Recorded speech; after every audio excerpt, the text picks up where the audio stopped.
Hello, this is Phillip with a special announcement before we bring you this week's recording. Due to a problem with room availability, this week the recording was carried out in a different location. As a result, the quality of the sound on the recording is less than you would expect. We're very sorry about this and we hope to be back to our normal service next week. In the meantime, I'll hand you over to Keith, who will introduce this week's recording. Hello, this is Keith, welcoming you to the 2036th edition of the Enfield Talking newspaper, Dateline the 4th of February 2016. The readers this week are Janet, Sally, Colin and Keith, with Robin on the controls. The items that we will be reading come from our local newspapers, the Enfield Gazette and Advertiser and the Enfield Independent, under their copyright. Our title music is Country Rock Polka, composed by Pat Prilly, Ferdinand Bouillon and Harry Breur, and is performed by Jean-Jacques Perry, and is used with his kind permission.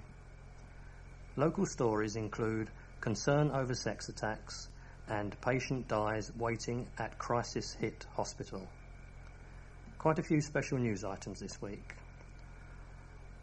Don't forget that Enfield Vision and Enfield Association for the Blind will return with their monthly drop-in on Thursday the 18th of February at the Park Avenue Disability Centre from 10:30 to 12:30. The Royal College of Surgeons is holding a free exhibition until February the 20th, open every day from 10 a.m, which visitors are invited to touch as well as view. The objects on display are examples of how 3D anatomical models of organs, limbs and other body parts have improved surgical training and patient care over the last 70 years.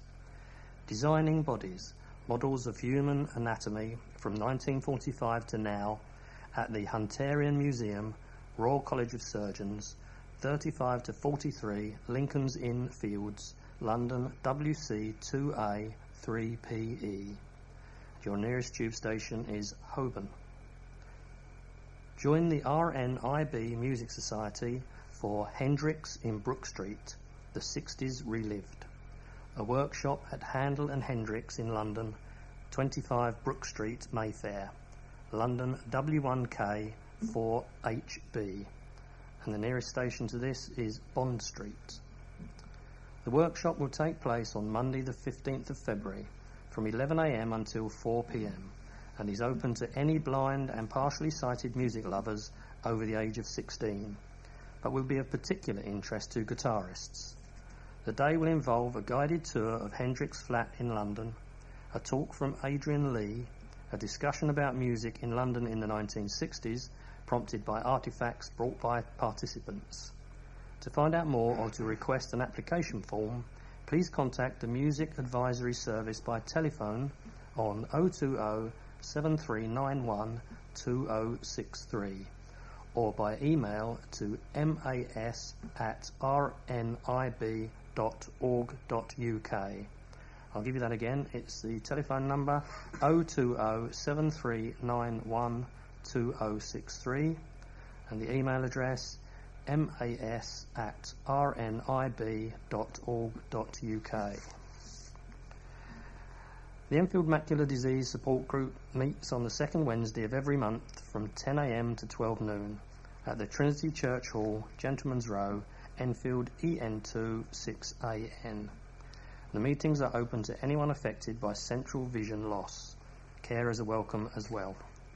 If you would like further details, please contact Alan Newson on 020 8886 5659.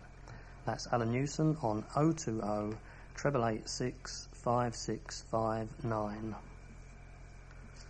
If you're experiencing any problems receiving your Enfield Talking newspaper, please phone Diane de Jersey on 020 8805 6578. She is your listener's representative and she will be pleased to help you. That's Diane de Jersey on 020 8805 6578. Now Janet will read an anecdote from John Belcher, one of our Team C readers, about Terry Wogan, who sadly passed away recently. Some listeners may remember John Belcher recording an interview for ETN at a celebrities golf match at Cruise Hill. Among the celebrities was a certain Irish gent. He was most charming, coming straight off the 18th green after a long round of golf. He was polite and polished, and gave several minutes of his time, when he would probably have wanted to get to a shower. That man was Sir Terry Wogan, a gentle man, polite, charming, suave, a true gentleman, and yet ordinary. He will be missed by everyone who values humanity and humility.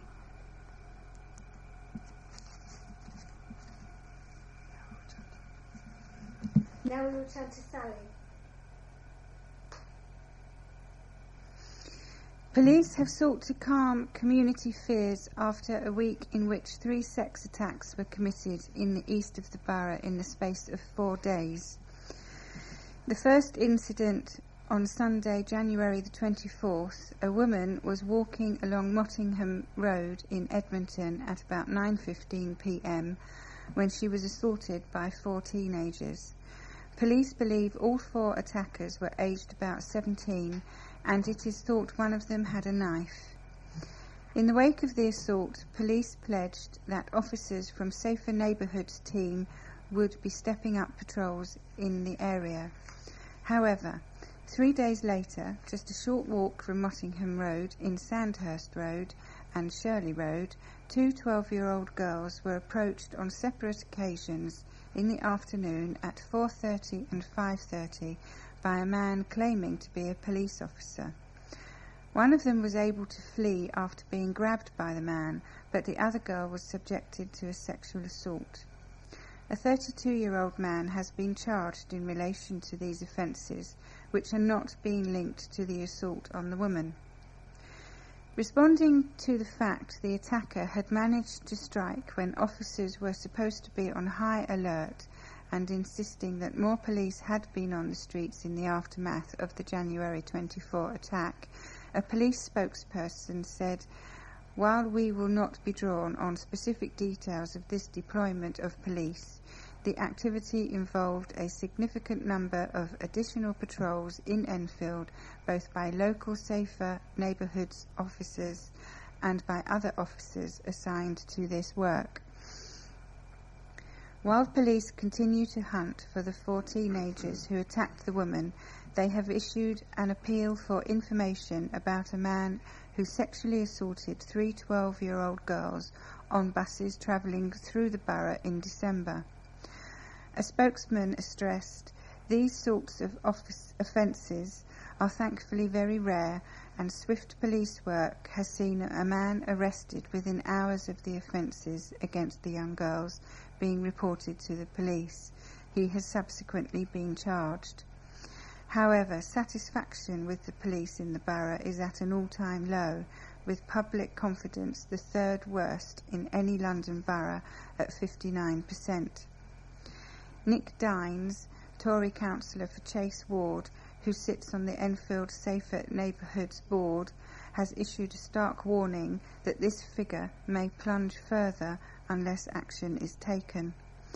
Satisfaction in the police in Enfield, measured by both public confidence and the perception of victims, is lower than the London average across a wide range of measures, he said.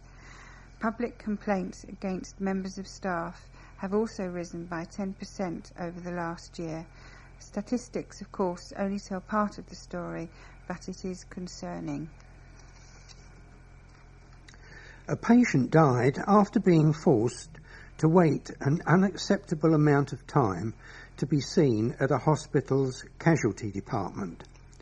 North Middlesex Hospital in Enfield is now launching an investigation into how the tragedy occurred, despite the patient being regularly observed and checked on by hospital staff after they were admitted in December. The crisis is revealed in a report by Haringey Clinical Commissioning Group, CCG, which was leaked to the Enfield Independent by a senior healthcare figure who said there have been waiting time issues, concerns about the standard of clinical quality and of the decision-making of some of the nursing staff. The CCG report says that at the end of 2015, the hospital consistently missed its targets of seeing 95% of A&E patients within 4 hours. In November, only 57% of complaints about the A&E department were answered within the NHS's deadline of 30 days. The long waiting times were blamed on the fact that consultant posts had not been filled and the unprofessional behaviour of staff. The report also criticised the hospital for not being able to manage incoming ambulances. The hospital has apologised to patients who have had to wait for a long time and admitted patient satisfaction levels were not at the level we would wish for. A spokesman added, "Patient safety is always our number one priority, and so we are working hard to address the challenges we currently face in our A&E department. We want to reassure patients that we are determined to drive forward progress. Enfield councillors and NHS bosses are due to meet to discuss the future of the Wilbury Way Hospital next week." Businessman Gordon Gadder spent much of his life helping others and even set up his own charity to help alleviate poverty and sickness in India.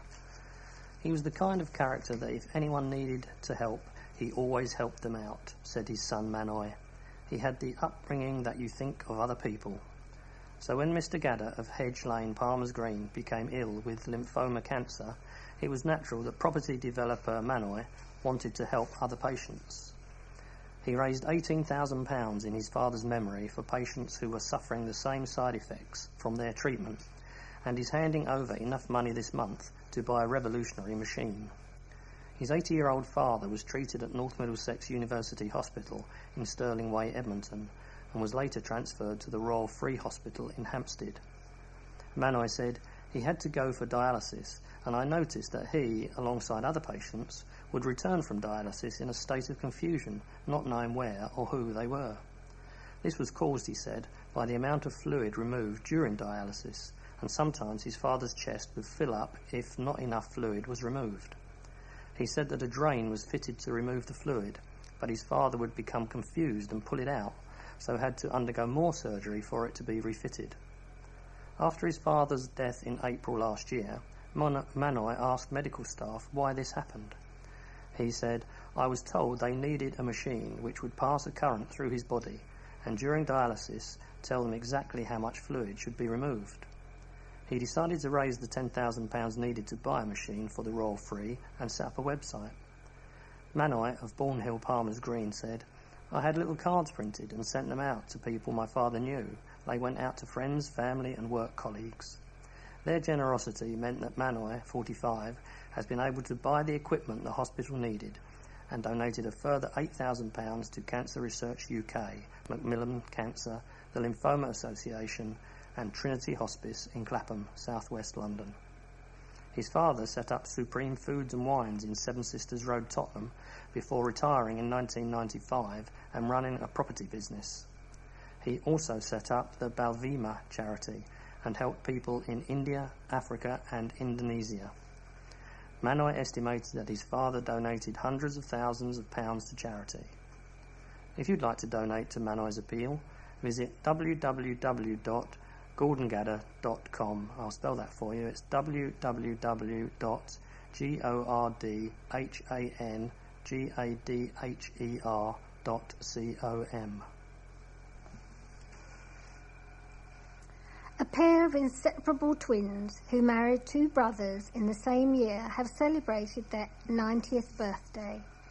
Non-identical twins Betty and Esther Keegan married brothers Cyril and Mervyn Kirsch within 4 months of each other after getting engaged on the same day.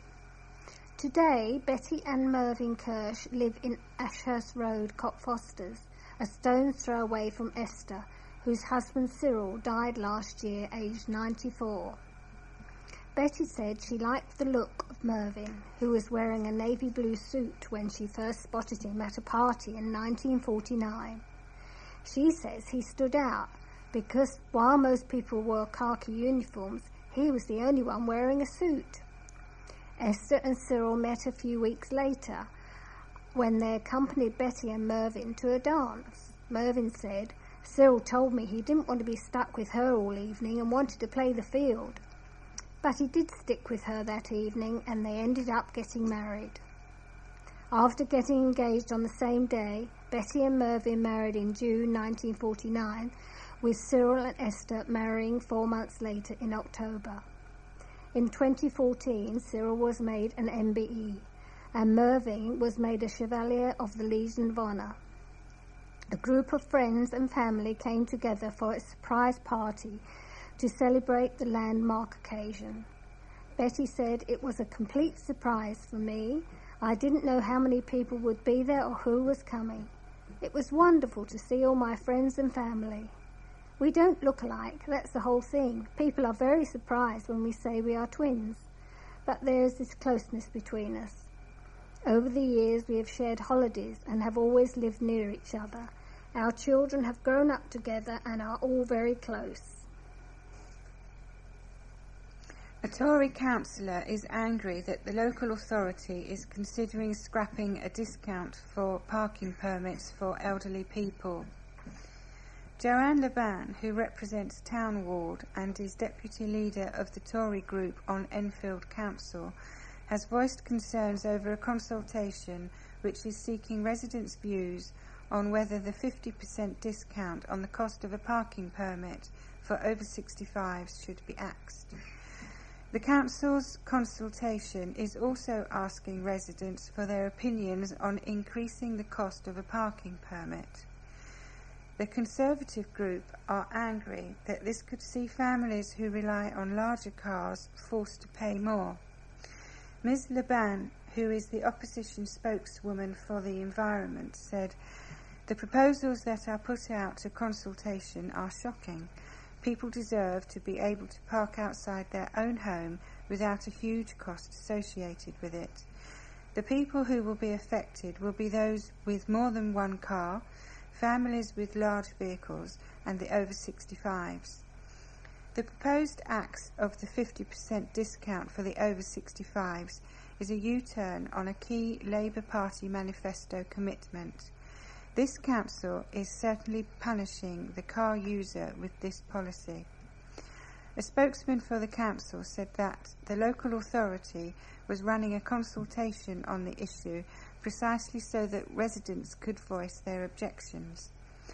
Daniel Anderson, the Cabinet Member for Environment, said, "The controlled parking zone permit scheme, as it currently stands, makes a substantial loss and is effectively being subsidised by the local taxpayer.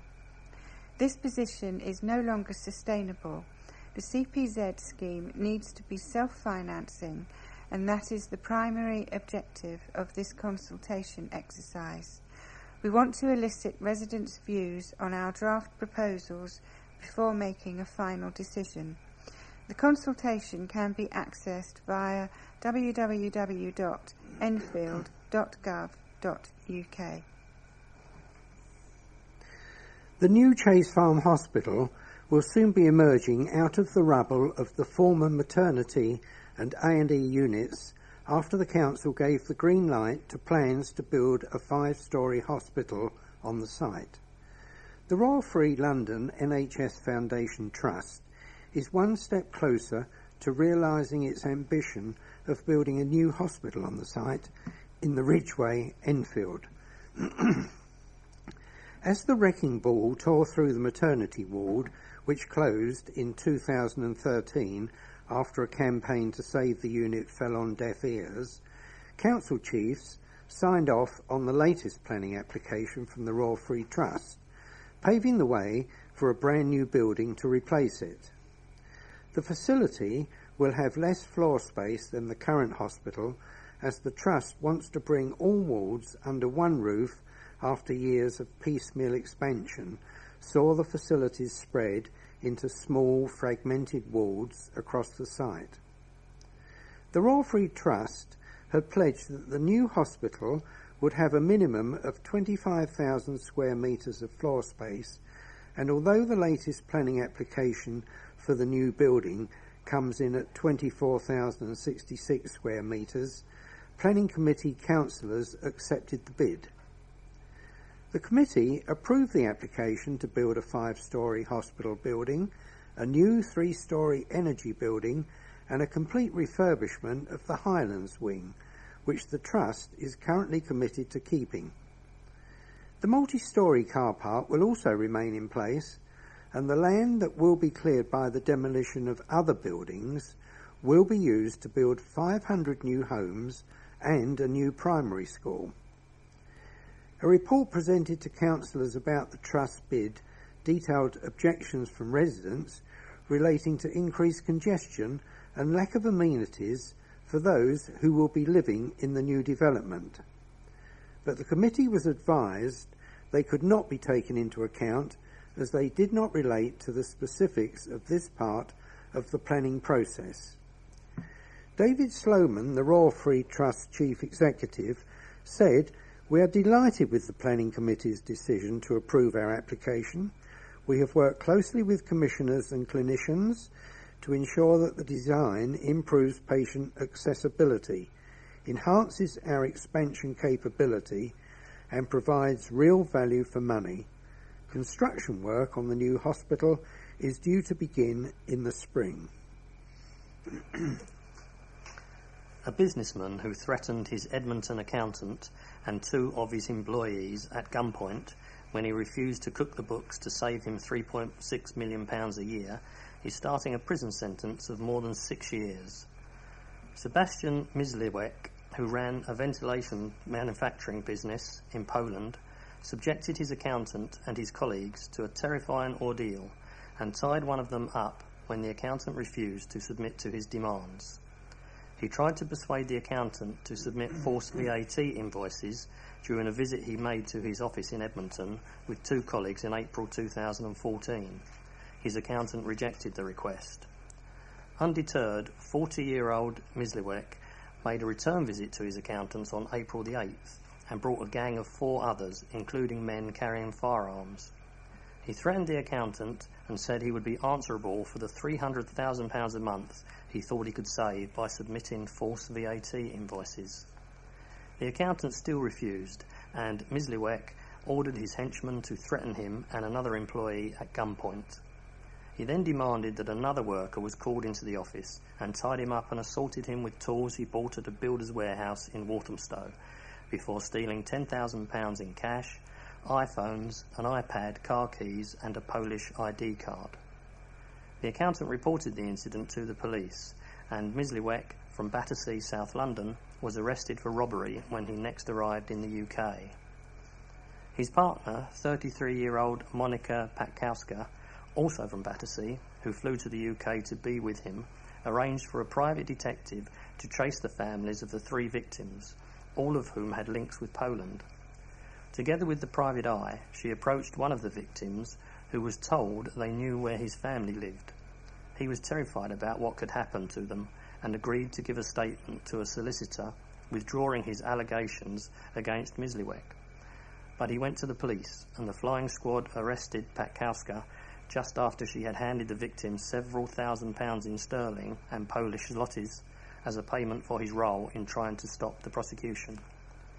Detective Constable Ross Moultrie of the flying squad said after the case, "This couple caused immense fear and distress to their victims and huge arrogance to the UK justice system.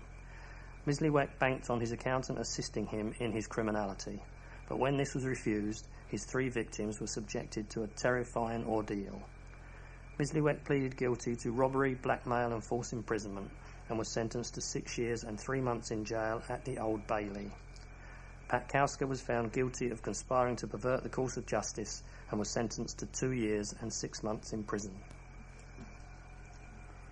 A dance fan is hoping her performance in a charity talent competition will inspire the older generation to get moving. Emma Behrens, who is in her 50s, will perform a mixture of contemporary and jazz ballet during North London's Got Talent contest, presented by the North London Hospice. Emma said, "I'm not a professional dancer, but I want to dispel the idea that people over a certain age cannot do things.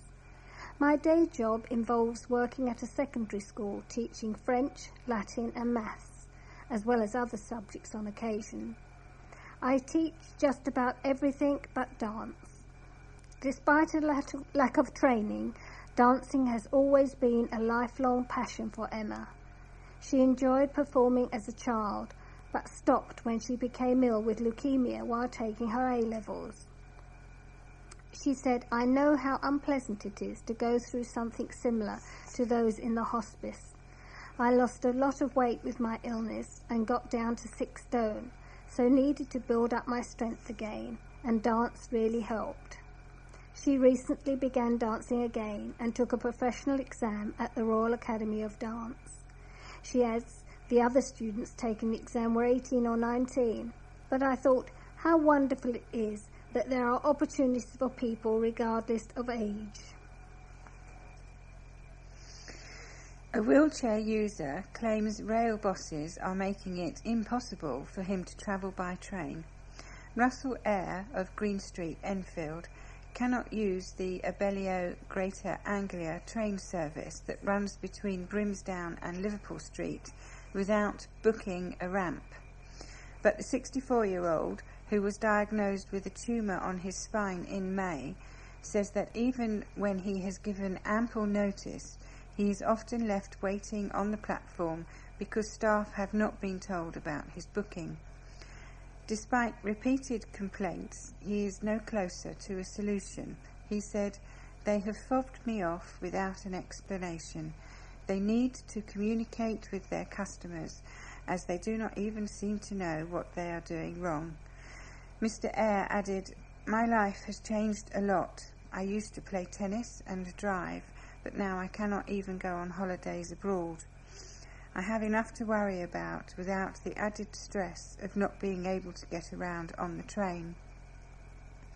An Abellio Greater Anglia spokesperson said, "We would like to apologise to Mr. Eyre for the occasions when members of staff were unable to help him and for the disappointment and inconvenience this has caused. Our local team are following this matter up and we are grateful for the comments and feedback. We will also look to see how we can continue to improve the service on offer within the course of our existing short franchise."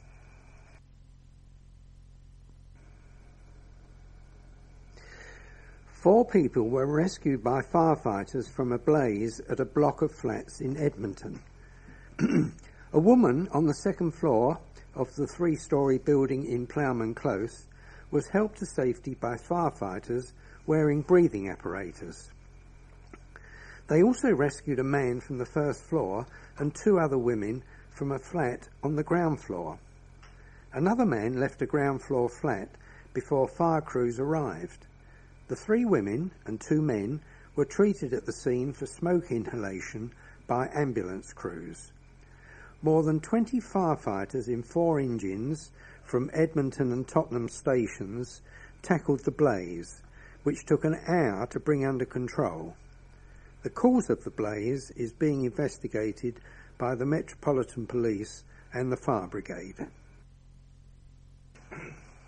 We have now reached the end of side 1 of this tape. Please stop your machine now, take out the cassette, turn it over and start side 2.